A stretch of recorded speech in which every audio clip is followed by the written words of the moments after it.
नमस्कार दोस्तों, मैं स्वागत करती हूँ आपका दिल से सुकून तक के इस चैनल में, जहाँ हम लेकर आते हैं एक ऐसी स्टोरी जो आपकी लाइफ को 100% ट्रांसफॉर्म करेगी।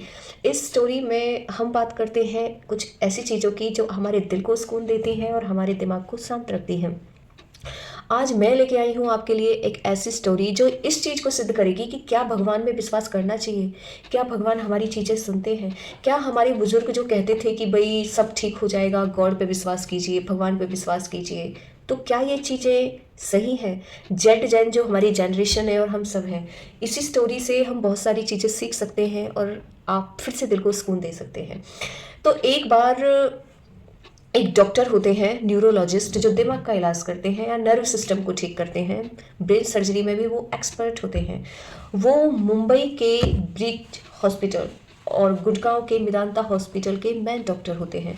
उन्होंने अपनी लाइफ में फॉरेन कंट्री से लेके इंडिया तक बहुत सारे काम किए होते हैं, लेकिन वो जो डॉक्टर होते हैं उनका गॉड में कोई भी ट्रस्ट नहीं होता है। तो उन्होंने अपनी पूरी ज़िंदगी लोगों की सेवा करी और सेवा करते करते वो टाइम आ गया जब उन्हें अपनी ऑफिस से, अपने हॉस्पिटल से, अपने काम से अब रिटायरमेंट लेने का मन हो गया था। तो एक बार उन्होंने कुछ बेस्ट सर्जरीज करी थी और कहा जाता है कि उन्होंने अपनी लाइफ में जितनी भी सर्जरी करी थी वो सारी सक्सेस हुई थी। बहुत कम ऐसे केस थे जिसमें वो फेलियर हुए थे। और इसी के लिए उन्हें सम्मानित करने के लिए कोलकाता की गवर्नमेंट ने अवार्ड देना चाहा उन्हें, बेस्ट सर्विस अवार्ड जो देते हैं। तो कोलकाता से उन्हें इनविटेशन मिलता है मुंबई में, और डॉक्टर का नाम होता है डॉक्टर प्रसाद। तो उनके लिए फ़्लाइट बुक की जाती है क्योंकि उन्हें अवार्ड लेने के लिए आना होता है कोलकाता मुंबई से। ड्यूरिंग दीज डेज बारिश इतनी ज़्यादा होती है कि जिस दिन उन्हें अवार्ड मिलना होता है उससे एक दिन पहले उनकी फ़्लाइट कैंसिल हो जाती है। तो फ्लाइट से तो वो जो सफ़र था 3 घंटे का था, लेकिन बाय रोड वो सफ़र कम से कम 9-10 घंटे का था। तो डॉक्टर प्रसाद थोड़े से जो डॉक्टर होते हैं ना, ये थोड़ा डिसिप्लिन में ज़्यादा ट्रस्ट करते हैं। तो उन्होंने कहा नहीं, जाना तो है, अगर फ्लाइट नहीं है तो हम बाय कार जाएंगे। उनके लिए एक कार बुक की जाती है और उस कार से वो चल देते हैं कोलकाता के लिए।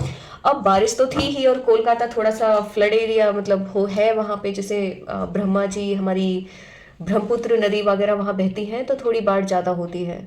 तो बाढ़ की वजह से जिस रास्ते से गूगल ने जो उनको रास्ता दिखाया वो थोड़ा लॉन्ग रास्ता था, और रास्ते में आके उनकी जो गाड़ी है उसका पेट्रोल थोड़ा कम हो गया और वहाँ पर कोई पेट्रोल पंप उन्हें दिखाई नहीं दिया।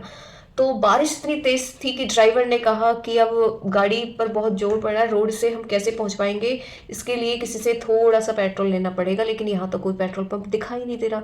इतने में तो डॉक्टर ने कहा कि ये कैसी लापरवाही है, पेट्रोल नहीं है और हम कैसे पहुंच पाएंगे। तो ड्राइवर ने कहा आप चिंता मत करिए, मैं थोड़ा कहीं इंतजाम देखता हूँ। इतने में बहुत भारी बारिश आ जाती है। तो डॉक्टर इधर उधर देखते हैं कि कहीं पे, उसने कहा चलो कोई बात नहीं, कल थोड़ा सा लेट पहुंच जाएंगे, कोशिश करो कि हम किसी होटल को बुक कर लें यहाँ पर। ड्राइवर इतने में ही देखता है तो उन्हें थोड़ी सी आगे जाके एक झोपड़ी दिखाई देती है जो रोड के पास ही थी। तो डॉक्टर उनके पास जाके वहाँ पर नॉक करते हैं और कहते हैं कि क्या आज रात को हम यहाँ रुक सकते हैं। तो वो झोपड़ी वाली लेडीज ने कहा नहीं, डॉक्टर ने उनसे कहा था क्या हमें यहाँ पर थोड़ा सा हेल्प मिल सकता है, क्या आप हमें हेल्प कर सकती हैं कि पेट्रोल पंप कितनी दूर है। उन्होंने कहा कि बाकी कुछ मिले ना मिले, लेकिन आपको यहाँ एक गर्मा गर्म चाय मिलेगी, इस बारिश से बचने के लिए आपको जगह मिल जाएगी।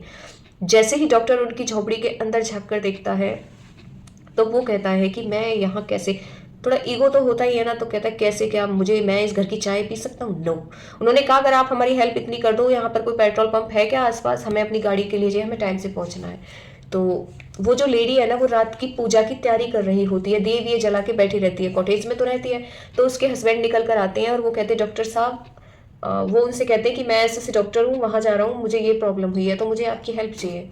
तो वो कहता है हाँ यहाँ पर एक पेट्रोल पंप है, अगर आप कहो तो मैं अपनी बाइक से जाके भी लेके आ सकता हूँ, लेकिन अभी इस टाइम जाना पॉसिबल नहीं है क्योंकि पानी बहुत ज़्यादा वहाँ भर गया है। तो पानी जब थोड़ा कम हो जाएगा तब आप आइए, बैठिए, चाय वगैरह पीजिए। तो डॉक्टर के पास कोई ऑप्शन भी नहीं था। उसने कहा कि आसपास यहाँ कोई होटल या वो है? उसने कहा बहुत दूर है, लेकिन अभी पानी भरा हुआ है, आपका कहीं भी जाना इस टाइम नॉट पॉसिबल। डॉक्टर की मजबूरी थी तो वो वहाँ बैठ गया। तो वो जब वहाँ बैठकर देखता है उनके घर की हालत, तो मन मन में कहता है कि पता नहीं कैसे लोग कैसे सरवाइव कर लेते हैं। इतने में वो उस जेड से कहता है कि आपकी ये वाइफ क्या कर रही है, इतने सारे दिए विए जला रखे हैं इसने। कहता है ये रोज भगवान की पूजा करती है, ये भगवान की ना बहुत बड़ी भक्त है, और कहती है भगवान जो करते हैं अच्छा करते हैं। तो वो कहता है कि अच्छा ये लेडी पागल है, वो हंसने लग जाता है। तो वो कहती है कि क्या आप चाय पियेंगे? तो डॉक्टर कहता है कि नहीं नहीं, मैं चाय नहीं तो वो लड़की लेडी हंसती है, उसने कहा आप हमारे घर की तरफ मत जाओ, मैं चाय बहुत अच्छी बनाती हूँ। तो वो चाय बनाकर उसे देती है और उसके बाद अपनी पूजा में लग जाती है। तो डॉक्टर उस चाय को पीते हैं तो कहते चाय तो बहुत अच्छी बनाई है इसने। कह रहे पूजा करती है तो क्या तुम्हें ये नहीं लगता कि तुम इतना भगवान की पूजा करते हो और ये तुम्हारा हालत कैसा है? तो वो लेडी कहती है कि नहीं नहीं नहीं, झोपड़ी या महल से नहीं, मेरे मन में बहुत सुकून है, मैं बहुत खुश हूँ। मुझे तो इस बात से फर्क ही नहीं पड़ता कि मैं झोपड़ी में रहती हूँ, मेरे लिए तो यही महल है। डॉक्टर जब ये बात सुनता है तो थोड़ा सरप्राइज होता है, क्योंकि पहली बार किसी को इतने सुकून से वो बात करते हुए देखता है, तो वो उसे इंटरेस्ट आता है उनकी लाइफ में। तो वो लेडी ऐसे पूजा करना स्टार्ट करती है, तो वो डॉक्टर उनकी देखता है तो कहता है तुम भगवान में विश्वास करते हो? तो वो लेडी कहती है हाँ, 100%। भगवान के बिना तो एक सांस भी नहीं ले सकते, भगवान की वजह से ही हम जी रहे हैं, भगवान की वजह से ही निवाला हमारे अंदर जा रहा है, जो भी कुछ है भगवान की बदौलत है। वो डॉक्टर फिर हंसने लगता है। तभी एक उनका 14 साल का बेटा होता है जो वहीं साइड में चारपाई पर लेटा रहता है। तो वो डॉक्टर कहते हैं आपके बेटा पढ़ता है? तो वो उसका जो घर का जेंट्स होते हैं उस लेडी के, वो कहता है कि नहीं, ये पढ़ता नहीं है, क्योंकि इसके दिमाग में ना थोड़ी सी कमी है। जब ये बचपन में था तो इसे मिर्गी बहुत ज़्यादा आती थी, तो हमें किसी ने सुजेस्ट किया कि डॉक्टर प्रसाद जो मुंबई के ब्रीच हॉस्पिटल में मतलब दिमाग के डॉक्टर हैं, वो इसे ठीक कर सकते हैं। लेकिन उनके पास जाने का हमारे पास पैसा नहीं था। और तो हमने कहा कि कोई बात नहीं। तो ये जो मेरी वाइफ है आज तक इसकी केयर करती है, और पता है क्या कहती है पूजा करते हुए कि देखना भगवान एक दिन हमारी हेल्प करेंगे और हमारा बेटा ठीक हो जाएगा।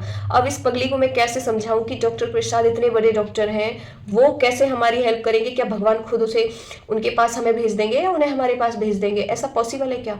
डॉक्टर प्रसाद जब ये बात सुनते हैं तो उनके रेंगटे खड़े हो जाते हैं कि what is this is a planning. क्योंकि वो ही सबसे बड़े डॉक्टर हैं दिमाग के, जो लोगों को ठीक करते हैं।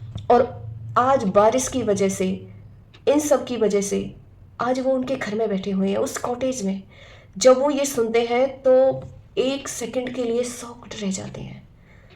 वो उस लेडी को ध्यान से देखते हैं, उस जेंट्स को ध्यान से देखते हैं। इतने में उनका ड्राइवर आता है कि बारिश बंद हो गई है सर, अब हमें चलना चाहिए। तो डॉक्टर प्रसाद उनकी तरफ देखते हैं और कुछ बोलते नहीं है, लेकिन उनसे कहते हैं आप हम अपने ड्राइवर से कहते हैं इनका पूरा एड्रेस लो, इनका कॉन्टैक्ट नंबर लो, मुझे इनसे बाद में कॉन्टैक्ट करना है। इतना कहकर वो भगवान के वहाँ पर हाथ जोड़ते हैं और अपने अवार्ड के लिए चले जाते हैं। आते एक टाइम अपने साथ एक गाड़ी लाते हैं और उसके लड़के को उस गाड़ी में बिठाते हैं और उसे लेके अपने हॉस्पिटल चले जाते हैं और उसका इलाज करते हैं और वो लड़का ठीक हो जाता है। कहानी बड़ी छोटी सी और रियल है, लेकिन आप इसके अंदर का ट्रस्ट समझ सकते हो। तो क्या अभी भी आपको डाउट है कि भगवान होते हैं? पता है दोस्तों, भगवान जरूर होते हैं, वो आपकी 100% हेल्प करते हैं। कैसे बारिश होती है, कैसे फ्री में एयर मिलती है, कैसे इतनी सारी चीज़ें हमें, रोज सनलाइट, फिर भगवान तो है। हमारा ट्रस्ट नहीं है, हम विश्वास करते ही नहीं है चीज़ों पे। तो कभी कभी ट्रस्ट करके देखिए ना, कभी राधा का सा इंतजार कीजिए, कभी मीरा की जैसी भक्ति कीजिए। काम के साथ रहकर भी कर सकते हैं आप, भले ही कोई ऑफिसर हैं, आप भले ही डॉक्टर हैं, आप भले ही प्राइम मिनिस्टर हैं। ट्रस्ट की जरूरत सबको होती है। हम सबके अंदर एक भगवान है और उस भगवान को हम फील कर सकते हैं भगवान के ही थ्रू, और उसके लिए हमें विश्वास की ज़रूरत है। दुनिया बहुत अच्छी है, बस ज़रूरत है इस दुनिया को उस अच्छे नज़रिए से देखने की। भगवान आज भी है, बस ज़रूरत है महसूस करने की।